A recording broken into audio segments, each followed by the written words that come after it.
Hey, how's it going, guys? Welcome back to Mindful Combat. If you're fight fans, please like and subscribe for future content. Check out some of my previous content as well. And Happy New Year, guys. Welcome into 2019. And 2019 is going to be a huge year for fight fans, particularly in the boxing's heavyweight division. Here in the British Isles, we're expecting an announcement fairly soon on who Anthony Joshua is going to be fighting in April. And that's actually what I wanted to do a video about today. So, going into this, there's a few considerations of fight. So firstly, let's be honest about this. Every fight fan wants to see him fight Deontay Wilder in April. The Deontay Wilder fight is not going to happen in April, and I can pretty much guarantee that for a couple of reasons. Firstly, Deontay Wilder has unfinished business with Tyson Fury. Him and Tyson Fury got to handle their business. That's going to happen some point, I'm guessing, in the second quarter of this year. And so that pretty much marks off both Deontay Wilder and Tyson Fury. Deontay Wilder's also come out on record and said, look, I'm not going to be fighting Anthony Joshua in April. So regardless of what Eddie Hearn and Anthony Joshua are saying, trying to push for that fight right now, that fight's not going to be happening. The Tyson Fury fight's not going to be happening. So really, that leaves us with a few very key options for Anthony Joshua's fight in April. So you got Kubrat Pulev, who's considered the IBF mandatory. You've got Dillian Whyte, who's obviously coming off his huge win over Derek Chisora. He's won 9 fights in a row. He's earned his rematch. He's earned a shot at the world title, so Dillian Whyte's there. You've got Jarrell Miller, Big Baby Miller, who's 23-0 with 1 draw. He's ranked in the top of the heavyweight division. He's been calling for an AJ fight. And then I'm going to throw another name in the mix. You've got Luis Ortiz. Luis Ortiz, King Kong, has been around the top of the division for a long time. He, of course, had that very exciting fight with Deontay Wilder, and he's followed that up with back-to-back knockouts. So let's go through that in a bit more detail. So firstly, let's start with Kubrat Pulev. Kubrat Pulev, the 26-1 Bulgarian boxer who is 37 years old, he's considered to be the IBF mandatory. He hasn't lost since he lost to Vladimir Klitschko, and now, although I will give him some credit for the fight with Vladimir Klitschko in that he came out and he pushed to fight, that's not a particularly appealing prospect for me. And the reason why that's not a particularly appealing prospect for me, I don't see that he has anything to offer Anthony Joshua in terms of making that fight even remotely competitive. And I know a lot of people might disagree. Maybe his position in the rankings warrants a title shot. I don't know. I don't feel like that fight goes well for him. I think Anthony Joshua's on another level for him, especially at 37 years old.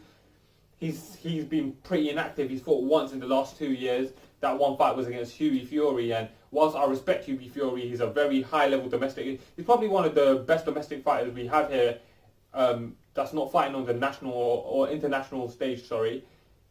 I don't think that win warrants a title shot. I think if he's going to fight AJ, he needs to get a couple of more key wins in the top of the heavyweight division, and even if he was just to take out some more notable names over just around the world. So, you know, the options are there for if Kubrat Pulev was to go and fight someone like Bryant Jennings, if Bryant Jennings can get past Oscar Rivas or something like that. I think that fight will become a bit more appealing. That fight's not very appealing to me now, so I don't think that's the way I would like to see it go. Then you've got Big Baby Miller. Jarrell Miller, he's got a very interesting style. So Jarrell Miller, for those of you that don't know, had a lengthy and storied kickboxing career. And I used to watch him when he fought guys like Mirko Cro Cop. He lost to Mirko Cro Cop twice in the world of kickboxing. And when he fights in boxing, I feel like his style reflects that of his kickboxing style. So what I mean is sometimes he'll walk straight down almost as if he's coming to get his opponent in a clinch. But because the threat of the clinch ain't there, he's very big as well. So he feels comfortable in that range because he spent so many years in the kickboxing realm where the threat of the clinch was there. And I feel like his style's adapted and he's got this sort of intangible feeling to it where he's almost got a kickboxing stance in a boxing ring. And he's done very well. He's gone 23-0 with 1 draw. But he hasn't got any super key wins. He's coming off his win over Bogdan Dinu, who's ranked, I think, 200 or something by BoxRec. Then he's beaten, before that he knocked out Thomas Adamek. Thomas Adamek had his best years at light heavyweight and, you know, at the lighter weight classes, and he's 42, 43 years old. So whilst, yes, he looked good against Adamek, what is that worth at this point in Adamek's career? He's got a good win over Gerald Washington, and I'll rate a win over Gerald Washington. That's a good win, and he looked pretty good in that fight. Despite all the noise that he's making, to me, he is not the most deserving #1 contender.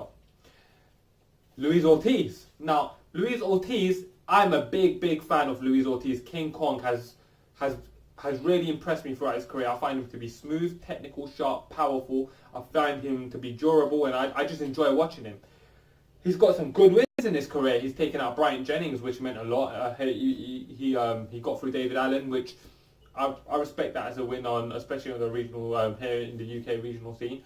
He's coming off over wins over Travis Kaufman and Rajvan Kojanu. I'm sure I slaughtered his name, but yeah, the Romanian journeyman. So he's coming off of those two wins after a particularly entertaining fight with Deontay Wilder.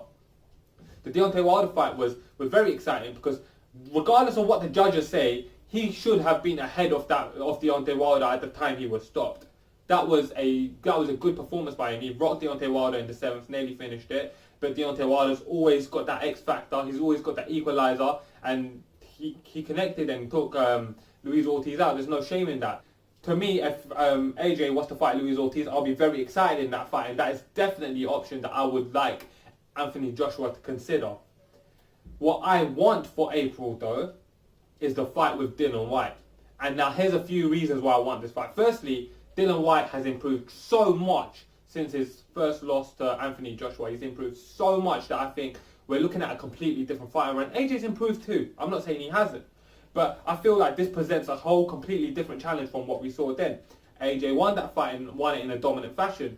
But the heated bad blood between the two made the back and forth that they would have. That also excites me. So let me go through this a bit more step by step. So firstly, Dillian Whyte, in my opinion, has improved a lot as a fighter since that loss.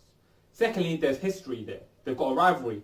Dillian Whyte stopped him in the or beat him in the amateur scenes. Anthony Joshua returned the favour in the professional ranks, giving Dillian Whyte his only loss. They don't really like each other. There's been a bit of bad blood back and forth. Dillian Whyte's come out and said AJ don't want no smoke, so I think AJ can handle some smoke. Dillian Whyte has earned his title shot. He's won 9 fights in a row, and when you're looking at the 9 fights that he's won in a row, we're talking he's beaten Robert Helenius, a top European heavyweight. He's beaten Joseph Parker, a world champion, just a fight before that. He's taken out Lucas Brown, a former WBA regular world champion who beat Ruslan Chagayev. He just beat Derek Chisora. The second time he beat Derek Chisora, he deserves his title shot. So from a sporting perspective, if someone has earned their opportunity to fight for the belt, they should fight for the belt. Especially when they've done it as impressively as Dillian Whyte has. Dillian Whyte deserves his title shot. He presents a very, very formidable challenge to Anthony Joshua. He's on a 9-fight win streak. It's an exciting fight for us fans here in the UK. I know all the boxing fans that I've spoken to in my circle, personally, of course this is anecdotal, but they all prefer the Dillian Whyte fight. So I'm hoping for the Dillian Whyte fight. Guys, let me know what you guys think in the comment section. Who do you think should fight AJ next? And let me know what you guys think is going to play out with the Deontay Wilder Tyson Fury situation as well. I think that interests me, and if one of them does get called up for the AJ fight in April, man, that will blow my brain. I don't see that's going to happen. So thank you guys. Mindful Combat. Please like and subscribe, and thank you for checking out my channel. Happy New Year, everyone.